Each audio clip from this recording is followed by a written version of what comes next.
The first recorded labor strike in all of human history wasn't organized by a union. There was no protest sign, no lawyer, no legal framework. It was just a group of guys who hadn't been paid in 18 days and finally said enough. And the reason we know this happened, the reason we can tell you the exact month, the names of the foremen, and what they were owed, is because one very diligent scribe wrote all of it down on a piece of papyrus over 3,000 years ago. That papyrus still exists. Here's what this video is actually about. Most people think of labor rights as a modern invention, something that came out of the Industrial Revolution, factories, the 1800s. But the first time workers collectively walked off the job happened in ancient Egypt in 1152 BC, under a pharaoh. And the thing that set it off wasn't ideology, it wasn't politics, it was a late paycheck. The story is more specific, more human, and honestly more relatable than anything you'd expect from 3,000-year-old history.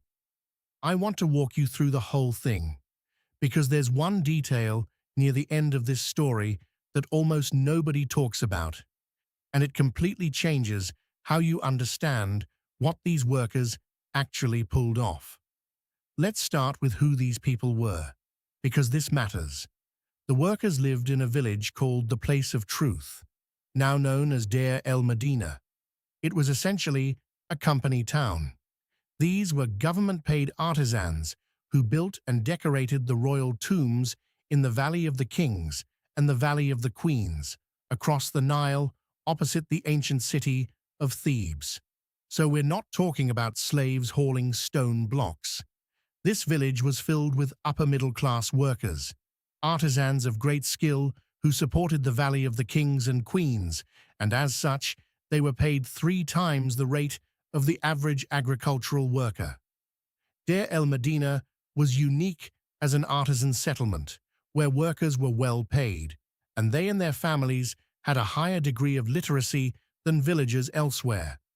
These were respected, educated professionals. The state didn't just pay them.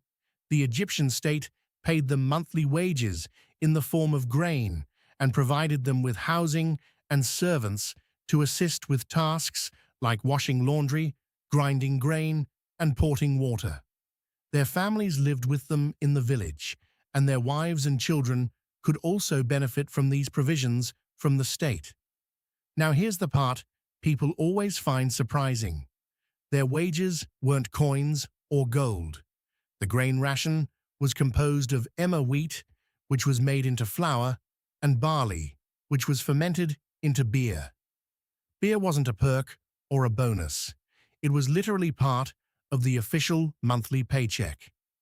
Craftsmen like those at Deir el-Medina received each month 300 liters of wheat for bread and 110 liters of barley for beer. That's not a small amount. That's enough to feed a whole family. Bread, beer, and grain represented the basic components of the rations in all periods. The entire Egyptian economy ran on this system. You didn't earn money, you earned the things money would buy, which means when the rations stopped showing up, it wasn't an inconvenience. It was an existential crisis. Because rations were the foundation of survival, any delay in payment was immediately destabilizing. Workers did not protest low wages. They protested missing rations. When deliveries failed, the system's promise of stability collapsed. And that's exactly what started happening in the years leading up to the strike. The troubles began in 1159 BC, 3 years before the breaking point, when the monthly wages of the tomb builders and artisans arrived almost a month late. The scribe Amennakht, who also seems to have served as a kind of shop steward, negotiated with local officials for the distribution of grain to the workers, but this was only a temporary solution to an immediate problem. The underlying cause was never addressed, so it happened again and again.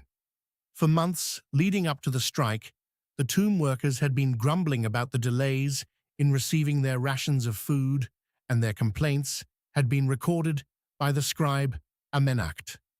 Now, why was the Pharaoh's government failing to pay its own workers?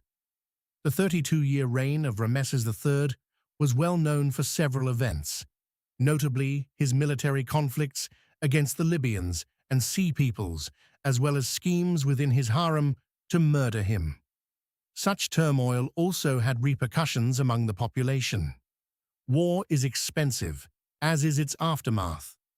Due to the large number of people employed by the government and the hierarchy of officials who were paid first, it is possible that the grain meant for the artisans was already distributed to others by the time it would have reached the Deir el-Medina area. The workers were at the bottom of a very long payment chain, and when the chain broke, they felt it first. So here's what happened in November of 1152 BC. The workers had waited for 18 days beyond their payday and refused to wait any longer. They laid down their tools and marched toward the city shouting, "We are hungry." They first demonstrated at Ramesses III's mortuary temple and then staged a sit-in near the temple of Thutmose III. Think about what that took. These were workers employed directly by the pharaoh, a figure who was considered a living god. Defying him wasn't just a labor dispute. It was, in their world, a cosmically dangerous act, and they did it anyway. The primary cause of the strike was Ramesses' inability to provide supplies, including wheat rations, to the workers and their families. The workers pleaded with the site officials, who ignored their complaints. The workers then went on strike and marched en masse to the office of the vizier, who authorized the release of grain from the funerary temples, and the workers returned to work. Temporarily, because the problem wasn't solved, it was patched. And this is where the story gets even more interesting. Remember that open question from the beginning. What did these workers actually pull off? Hold on to that, because we're almost there. In year 29 of the reign of Ramesses III, the workmen of Deir el-Medina went on strike. Consistent late payments and poor working conditions forced them to lay down their tools and walk out of the walled village, in what is the first recorded strike in world history. But the strikes didn't stop after that first one. They kept happening. The strike went on for 9 months, with evidence of civil disobedience continuing for 3 years, until an agreement was reached. 3 years. These workers sustained collective action against the most powerful institution in their world for 3 years. And we know all of this because of one man doing his job. The record of the strike comes from a papyrus scroll discovered at Deir el-Medina and most probably written by the scribe Amennakht. Their extraordinary actions were nearly hushed up, except for an unexpected turn of events. It would also have remained unknown, except that Amennakht recorded the details, mostly out of duty, partly to cover his own behind. The village of Deir el-Medina, occupied roughly between 1550 and 1070 BC, gives historians their clearest window into working-class Egyptian economics.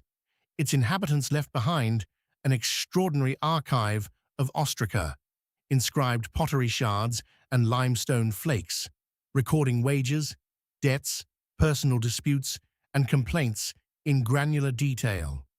So here's the detail that almost nobody talks about, and it's the one that closes the loop on this whole story. The success of the tomb worker and artisan strikes inspired others to do the same. The record of the strike comes from a papyrus scroll discovered at Deir el-Medina. The precedent of workers walking away from their jobs was set by these events, and, although there are no official reports of other similar events, workers now understood they had more power than previously thought. Strikes are mentioned in the latter part of the New Kingdom and the late period, and there is no doubt the practice began with the workers at Deir el-Medina in the time of Ramesses III. That's the thing. These workers didn't just win their grain back, They invented something. A group of about 60 craftsmen in a walled village in the Egyptian desert figured out that collective refusal was a form of power, and that idea spread. Every labor action in the 3,000 years since traces its lineage back to that moment. A few dozen workers who were 18 days late on their paycheck and decided they weren't going to take it anymore. Think about where you started this video. You probably thought of labor rights as a modern concept, something born in the smoke of the Industrial Revolution. But the first time workers organized, refused to work, sent formal demands up the chain, and actually won, that happened under a pharaoh. The tools were different, the wages were grain and beer, and the boss was considered a living god. But the logic was identical to every strike that has happened since. You owe us what you promised. We're not moving until you pay. That's not ancient history. That's just Tuesday. If this kind of deep dive into history that doesn't make it into textbooks is what you're into, there's a lot more where this came from on this channel. Drop a comment with the most surprising thing you learned from this video. I genuinely read them, and the answers always lead to the next video. And if you want to keep watching right now, the next one is right there. I'll see you in it.